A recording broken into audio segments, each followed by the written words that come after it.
Halo semuanya, selamat datang di ulasan sejarah kita kali ini. Sebagai orang yang punya ketertarikan mendalam sama cerita-cerita leluhur tanah ini, saya mau ngajak kalian mundur ke masa lalu. Bayangin aja, dari sisa-sisa abu runtuhnya kemaharajaan Majapahit yang super besar itu, ternyata lahir sebuah kerajaan di ujung timur Jawa yang benar-benar tangguh. Kerajaan ini mandiri dan berani banget menantang kekuatan-kekuatan besar di sekitarnya. Yuk kita mulai perjalanan epik ini. Di pembahasan kali ini kita punya 6 babak seru. Mulai dari lahirnya kerajaan ini, gimana geografi jadi benteng alam mereka, terus kita masuk ke era keemasan Tawang Alun kedua, habis itu kita bahas masa-masa kelam perang saudara dan taktik VOC, perlawanan terakhir yang habis-habisan, sampai warisan budaya yang masih hidup hari ini. Lumayan padat kan? Ini bakal merangkum 300 tahun sejarah yang penuh gejolak.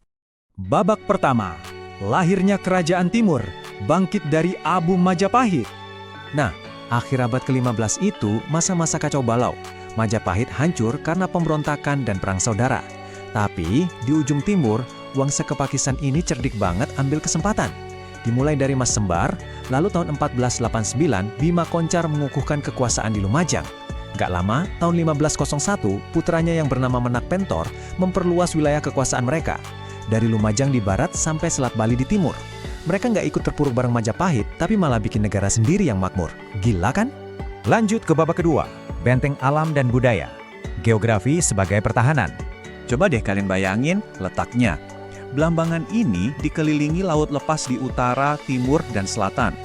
Terus di sebelah barat ditutup sama deretan pegunungan yang lebat banget.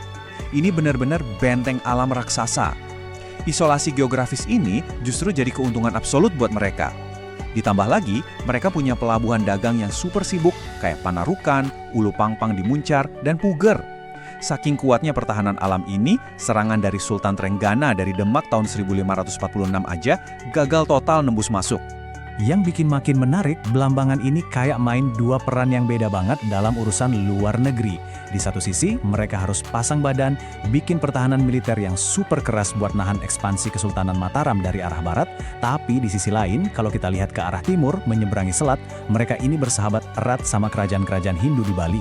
Hubungannya cair banget, penuh pertukaran budaya, dan Blambangan sering jadi sekutu sekaligus tameng buat Bali dari pengaruh Jawa Tengah. Kalau kita perhatikan riwayat ibu kotanya, mereka ini pindah-pindah terus loh. Dari Semboro, terus ke Lumajang, pindah ke Kedaung, sampai akhirnya berpusat di area Banyuwangi modern kayak Macan Putih dan Muncar. Ini bukan berarti mereka lemah atau terusir begitu aja. Justru, memindahkan pusat kekuasaan ini adalah taktik bertahan hidup administratif yang sangat disengaja. Manuver tingkat tinggi dari para penguasa buat menghindari tekanan musuh-musuhnya. Masuk ke babak ketiga, era keemasan Tawang Alun kedua. Sebuah deklarasi kemerdekaan. Tahun 1652 ini momen yang paling luar biasa berani.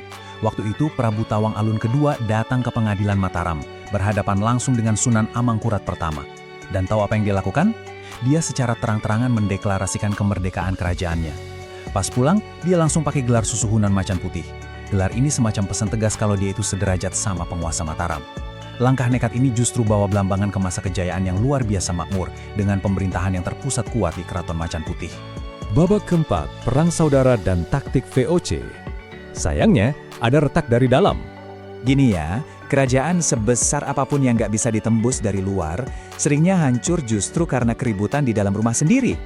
Waktu Tawang Alun kedua wafat tahun 1691, Pangeran Senapati Sasranagara langsung naik tahta tanpa musyawarah. Jelas saja saudara-saudaranya nggak terima, dan boom, pecah deh perang saudara. Konflik antar pewaris ini parah banget, sampai menghancurkan Keraton Macan Putih dan bikin administrasi kerajaan jadi goyah. Instabilitas ini ibarat karpet merah buat bangsa asing yang mau masuk. Dan, tebak siapa yang nungguin momen kacau ini? Betul, VOC. Mereka langsung main taktik klasik, pecah belah dan kuasai. Lewat perjanjian Ponorogo tahun 1743 sama Mataram, yang mana rakyat lokal Blambangan sama sekali nggak diajak ngobrol, VOC mengklaim wilayah itu. Mereka membelah kerajaannya jadi dua, naruh Bupati Boneka di Puger dan Muncar buat mengontrol masyarakat. Siasat administratif yang benar-benar licik. Kita masuk ke babak kelima, perlawanan terakhir, Puputan dan pahlawan dari timur. Tapi ingat, rakyat asli sana, Wong Blambangan, bukan tipe orang yang mau menyerah gitu aja. Setelah klaim VOC tadi, Pangeran Wong Agung Wilis ngamuk dan memimpin perlawanan besar-besaran di tahun 1768. Sayangnya, perlawanan ini patah. Tapi bukannya takut, amarah masyarakat justru makin meledak. Puncaknya di tahun 1771-72, meletuslah Perang Bayu di bawah pimpinan Pangeran Jagapati. Ini bukan cuma perang biasa loh, ini puputan. Mereka bertempur habis-habisan sampai darah terakhir ngelawan VOC. Perang Bayu itu benar-benar jadi akhir yang tragis dan dampaknya masif banget. Runtuhnya Blambangan ini bikin jembatan leluhur dan budaya antara Jawa dan Bali terputus. Seperti yang dicatat dalam sejarah, kekalahan ini membuat Bali secara definitif terlepas dari Jawa. Dan di atas abu peperangan inilah lahir realitas geopolitik baru, yang pada akhirnya menjadi fondasi berdirinya Kabupaten Banyuwangi modern. Sekarang kita sampai di babak terakhir. Babak ke-6, warisan abadi, reruntuhan dan ketangguhan budaya Osing. Meskipun kerajaannya runtuh, jejak fisiknya itu luar biasa besar. Coba kalian bayangin aja, ada tembok Rejo, tembok pertahanan raksasa yang panjangnya sampai 5 km di dekat Muncar. Belum lagi area reruntuhan Istana Macan Putih yang luasnya mencapai 44 hektar.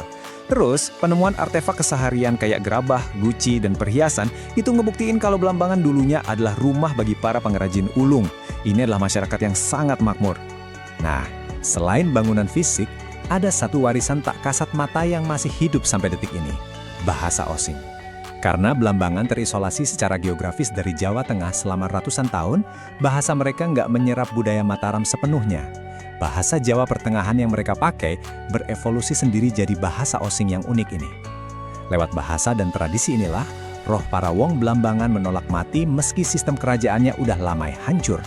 Jadi, untuk menutup ulasan kita kali ini, dari pelabuhan-pelabuhan yang sibuk, taktik keraton yang pindah-pindah, keberanian Tawang Alun kedua, sampai darah yang tumpah di hutan Bayu. Satu hal yang pasti, kerajaannya memang hancur terkubur sejarah. Tapi apakah budaya dan ketangguhan warganya pernah mati? Tentu saja enggak.